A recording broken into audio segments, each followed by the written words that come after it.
तयार झालेला आहे, त्यामध्ये सुद्धा या संत महामानवांचा विचार बाबासाहेबांनी संविधानामध्ये घेतलेला आहे.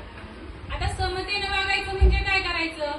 आपण रोज टीव्हीवर, मोबाईलवर, सोशल मीडियावर वेगवेगळ्या बातम्या बघतो. बायकांनो, हुंड्यासाठी बायकांना मारणारे पुरुष किंवा त्यांचा जीव घेणारे अशी काही कुटुंब आपण बघितली. परंतु एकीकडे हनीमूनला गेल्यानंतर नवऱ्याला दरीतून ढकलून देणारी बाई, दुसऱ्यासोबत चुकीचे संबंध असलेली बाई जी नवऱ्याचे तुकडे करून ड्रम मध्ये भरते, या सुद्धा गोष्टी म्हणजे विसरण्यासारख्या किंवा दुर्लक्ष करण्यासारख्या नाहीत.